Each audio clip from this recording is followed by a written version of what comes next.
Oke, Assalamualaikum warahmatullahi wabarakatuh. Kembali lagi ya di Sahabat Kakang aja. Semoga video dan informasi yang saya berikan tentunya bisa bermanfaat buat kalian semua. Oke, nah ngomong-ngomong masalah YouTuber di video kali ini, yaitu saya akan share ke kalian mengenai informasi terbaru mengenai kebijakan, aturan, dan perubahan YouTube terbaru yang mungkin nanti akan diberlakukannya ini di bulan Mei dan Juni bulan depan. Untuk itu, apa saja sih perubahan dan kebijakan dan perubahan terbaru dari YouTube? Yuk, simak aja, ini dia, oke? Nah, jadi untuk cara mengetahui kebijakan baru dari YouTube, ini bisa kalian lihat di bagian sini ya. Nah, di bagian atas sini, yaitu di bagian ada tanda ininya ya, pembaruan kebijakan kami memperbarui kebijakan permohonan ulang program partner YouTube dan memperpanjang mode jeda untuk langganan channel. Di sini kalian tinggal klik aja di bagian pelajari lebih lanjut gitu ya. Di sini dan inilah kebijakan baru yang akan datang mulai diberlakukannya ini mulai bulan Mei gitu ya. Oke, di sini untuk perubahan terbaru ini masalah pedoman komunitas ya. Di sini seperti halnya dijelaskan di sini, Mei 2023 pembaruan pada kebijakan terkait gangguan pola makan pada 18 April 2023. Kebijakan terkait gangguan pola makan telah diperbaharui untuk lebih melindungi komunitas YouTube dari konten sensitif yang dapat menimbulkan resiko bagi beberapa pengguna. Kami sekarang dapat menghapus konten yang dapat ditiru, konten yang dikenai pembatasan usia, dan menampilkan panel referensi krisis pada video dengan topik gangguan pola makan atau tindakan menyakiti diri sendiri gitu ya. Nah, jadi berhubung YouTube ini sudah banyak penggunanya dan juga penggemarnya juga gitu ya, mulai dari anak-anak sampai dewasa itu banyak banget gitu ya.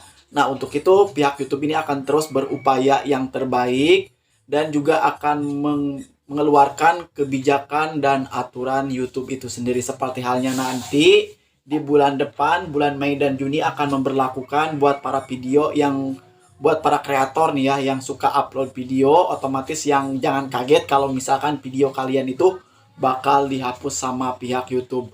Nah, jadi seperti halnya poin pertama ini yang masuk ke pedoman komunitas ini adalah video yang mengandung kekerasan, misalkan semacam pola makan ini, kalau ujar kebencian juga gitu ya, dan juga mengajak kalian bunuh diri, misalkan ngelihat video bunuh diri juga. Contohnya misalkan saat orang lain mau bunuh diri, kalian terus direkam gitu ya, otomatis itu juga akan kena pedoman komunitas yang bakal dihapus sama pihak YouTube.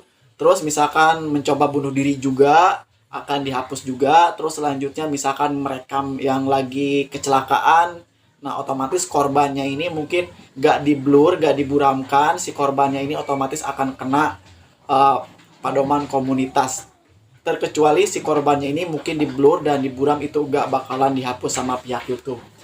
Selanjutnya yang bakal dihapus juga sama pihak YouTube ini adalah yang masuk ke kategori pembatasan usia. Nah, otomatis kalau misalkan kalian suka upload video, misalkan seperti halnya vulgar, video-video yang dewasa gitu ya, otomatis kalau misalkan sekarang ini yang belum diberlakukannya ini kan akan ada kena batasan usia. Nantinya yang sudah diberlakukan di bulan Mei dan Juni ini, video kalian ini nggak bakalan dapat notifikasi, jadi langsung dihapus sama pihak YouTube kalau misalkan video kalian ini vulgar ataupun video-video dewasa gitu ya.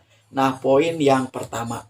Poin kedua yaitu masalah kebijakan produk dan fitur. Di sini mulai Mei 2023 juga perubahan pada komentar yang disematkan mulai 31 Mei. Demi membantu melindungi komunitas YouTube, kreator harus memiliki akses ke fitur lanjutan untuk menyematkan komentar di video mereka. Kemampuan kreator untuk melepaskan sematan komentar tidak akan terpengaruh, dan komentar yang telah disematkan akan tetap dipertahankan gitu ya. Nah, jadi untuk cara mengetahuinya, kalau misalkan kita ini sudah bisa diakses di bagian sini gitu ya, fitur lanjutan, kalian cukup mudah banget untuk cara mengetahuinya gitu ya. Untuk cara mengaktifkannya kalian bisa memverifikasi gitu ya. Nah, sekarang bagaimana sih cara mengetahui kalau misalkan kita ini sudah aktif ataupun belumnya mengenai masalah fitur lanjutan ini? Cukup mudah banget untuk cara mengetahuinya. Kalian tinggal klik aja di bagian channel YouTube kalian lewat YouTube Studio gitu ya, dan akan tampilan seperti di sini. Kalian tinggal cari aja di bagian setelan di sini. Oke. Terus selanjutnya kalian pilih aja di bagian channel. Di bagian sini pilih di bagian kelayakan fitur. Nah, di bagian sini ya. Nah, di sini kalian bisa lihat seperti halnya channel saya ini sudah aktif mengenai masalah fitur standar, fitur menengah, dan juga fitur lanjutan. Nah, kalau misalkan kalian sudah aktif semua, berarti sudah bisa diakses. Tetapi kalau misalkan kalian belum, otomatis kita ini harus memverifikasi terlebih dahulu gitu ya. Nanti saya akan berikan caranya gitu ya. Nah, itulah cara mengetahuinya. Terus poin selanjutnya mengenai perpanjangan masa berlaku kebijakan mode dijeda untuk langganan channel. Mulai 5 Mei 2023 kami akan memperpanjang masa berlaku kebijakan mode jeda dari 90 hari menjadi 125 hari. Artinya, jika Anda menawarkan langganan dan channel Anda ditangguhkan dari program partner YouTube ataupun YPP ya, Anda kini memiliki waktu 120 hari untuk dapat diterima kembali dari program partner YouTube dan melanjutkan langganan channel sebelum langganan yang Anda berakhir, dan pelanggan menerima pengembalian dana untuk pembayaran bulan terakhir gitu ya. Di sini kita klik di bagian pelajari lebih lanjut gitu ya. Di sini hal yang akan terjadi saat channel Anda berada dalam mode jeda. Selama mode jeda, pelanggan akan kehilangan akses untuk mendapatkan keuntungan khusus pelanggan dari channel Anda, termasuk badge, emoji, dan postingan komunitas khusus pelanggan, dan pembayaran akan dijeda. Selain itu, tombol gabung juga akan hilang dari channel Anda gitu ya. Di sini untuk bagian keluarnya kalian bisa baca juga di sini. Di sini hal yang akan terjadi pada pelanggan saat Anda berada dalam mode jeda. Anda dapat kehilangan beberapa pelanggan saat channel Anda berada dalam mode jeda. Untuk pelanggan yang telah mendaftar di youtube.com, kami tidak akan membatalkan langganan mereka selama 90 hari saat channel Anda berada dalam mode jeda. Mereka dapat membatalkan langganannya selama periode ini gitu ya. Mungkin kalian bisa baca aja untuk keterangan lanjutannya gitu ya.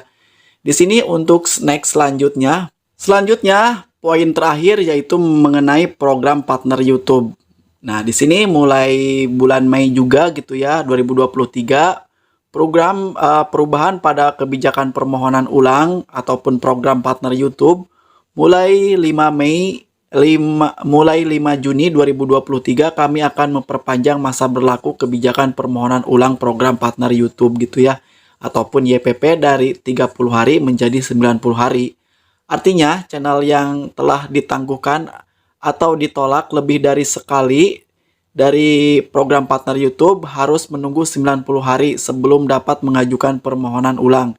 Tetapi jika ini adalah pertama kalinya kalian ngajuin monetisasi terus ditolak, Anda masih dapat mengajukan permohonan ulang selama 30 hari. Tetapi kalau misalkan pengajuan kalian ini ditolak yang kedua kalinya, di sini jika ditolak lagi, Anda harus menunggu 90 hari sebelum dapat mengajukan permohonan ulang. Perubahan ini tidak akan mengaruhi kebijakan banding. Kami dan channel tetap memiliki waktu 21 hari untuk mengajukan banding atas keputusan penangguhan dan penolakan. Jika pengajuan banding tidak disetujui dan ini bukan pertama kalinya Anda ditolak dari program partner YouTube, Anda harus menunggu 90 hari sebelum dapat mengajukan permohonan ulang ke program partner YouTube gitu ya.